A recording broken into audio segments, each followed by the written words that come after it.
Al-Muallim says no country in the world uses weapons of mass destruction against its own people.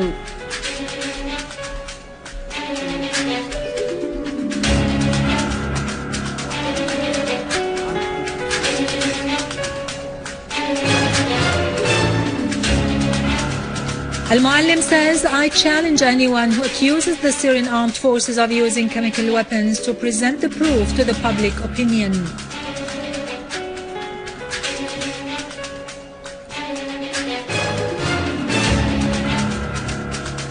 Al-Muallim says, in case of a military strike by the West, we have two options, either to surrender or to defend ourselves, and we will be defending ourselves with all available means.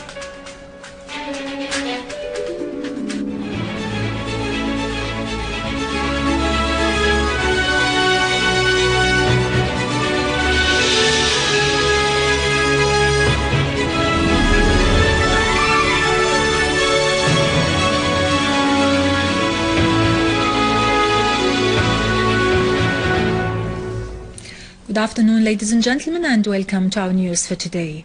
Deputy Prime Minister and Foreign and Expatriates Minister Walid Al-Muallim has affirmed that no country in the world uses weapons of mass destruction against its own people. I challenge anyone who accuses the armed forces in Syria of using chemical weapons to present the proof of such accusation to the public opinion, Mr. Muallim added. During a press conference, Al-Muallim said American Secretary of State John Kerry had contacted him last Thursday after 2.5 years and that the conversation was cordial. I told him, Mr. Al-Muallim added, we have a national interest in disclosing the reality of what had happened in Al-Ghouta. He said, Syria had immediately agreed to the UN demand to investigate the use of chemical weapons and that there was no delay on the part of the Syrian government. He pointed out that the UN investigation committee did not ask at the beginning to go to the eastern Ghouta, and the opposition coalition had specified the 4 positions that the UN wanted to inspect. Al-Muallim said, we had agreed to offer all facilitations and guarantee the security of the investigation mission to Syria. We affirmed our commitment to the mission's security in the areas under the control of the Syrian troops. The mission asked to head towards the areas under the control of the armed groups. When they entered such areas, they were confronted with fire shooting at their cars, so they were not able to continue their tours in the areas that were under the armed groups' control because the armed groups did not agree with them on guaranteeing their security. This confirms the fact that we have been committed to the mission's security, whereas the armed men have not. I tell the American Secretary of State, Mr. Al-Muallim added, that we are not the side who obstruct the UN mission's work.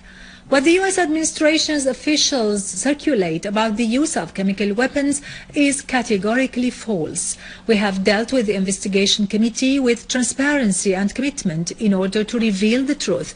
Mr. Al-Muallim stressed that the Syrian troops cannot eliminate the impact of chemical weapons because this is in the area that is under the control of the armed groups.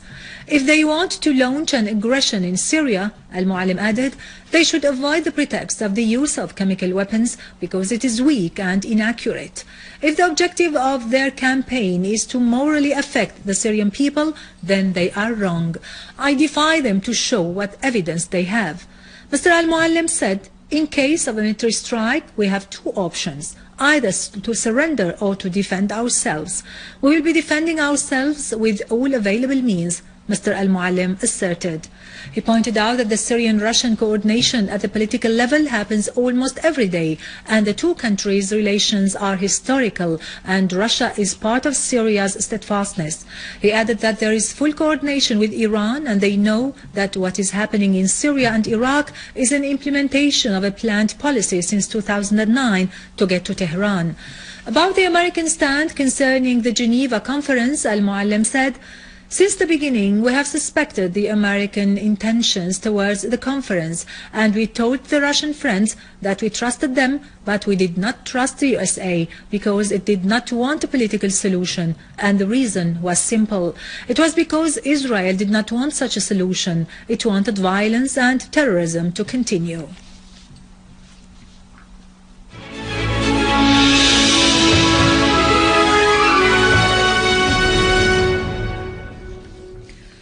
Russia has called on the USA and other countries to be reasonable regarding Syria, warning that the search for fabricated pretexts in order to intervene militarily in Syria away from the UN Security Council may lead to a catastrophe. The Russian Foreign Ministry spokesman Alexander Lukashevich said in response to the US decision to cancel the meeting due to be held with Russia in The Hague tomorrow that the attempts to act away from the Security Council once again would have grave repercussions on the countries in the region. He called on American officials and all members of the international community to abide by the international law and the basic principles of the UN Charter. He said, "The most earnest task at present is to hold an international conference on Syria."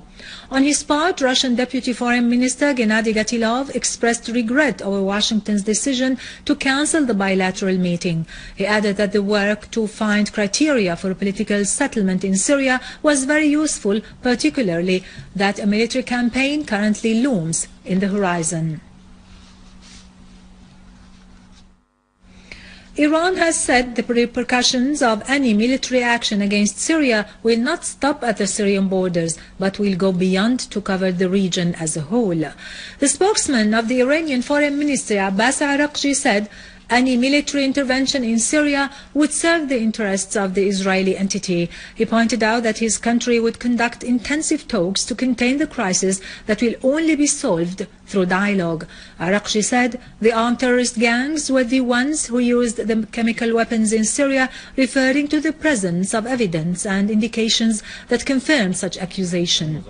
On the visit of the UN Assistant Secretary General for Political Affairs, Jeffrey Feltman, to Tehran, Araghchi said the visit came within the framework of the efforts to hold an international conference on Syria.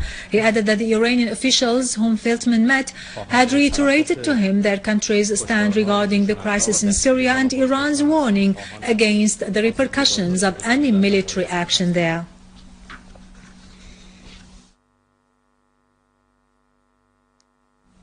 Jordanian MPs have denounced the meeting held by foreign and Arab armies in Jordan, which aims at conspiring against Syria. A group of present and former MPs, as well as political, syndical, media and tribal figures and retired military officers, appealed in a statement on all the honest people in Jordan. To their forefront is the Jordanian army to intervene to prevent the conspiracy of getting Jordan involved in the aggression on Syria. The meeting comes at a time when Western escalation campaigns and information leakage talk about weapons being sent to the mercenary terrorists via Jordan, and that such activity is being funded by Saudi Arabia. The meeting had started yesterday and comprised the American Chief of Staff, General Martin Dempsey, and the Chiefs of Staff of Saudi Arabia, Qatar, Turkey, Britain, France, Germany and Italy to discuss the impact of the crisis in Syria. Meanwhile, a Jordanian government source said today Jordanian lands will not be the place from which any military action against Syria would be launched. He pointed out that Jordan's stand towards the crisis in Syria has not changed. The Central Committee of Fath al-Intifada movement asserted that the campaign of escalation and fabrication against Syria on the chemical weapons issue is just a pretext to create an atmosphere to launch an aggression on Syria. In a statement, the committee said that the involvement of any Arab country in this conspiracy against a sisterly country that has always stood by the countries of the whole nation, supporting them to liberate their land, would be a shame and a stain on the conscience of the rulers. On the ground, the Syrian Arab army eliminated several gatherings of the terrorists east of Abdullah bin Mas'ud Mosque and along Al-Zahabi Street in Babhoud, west of Al-Ummal Pharmacy and near the National Hospital in Jurat al-Shayyah neighborhood of Homs, and also in Haush Shamsi and Haush Abaza in the area of As-Sa'an in Homs countryside.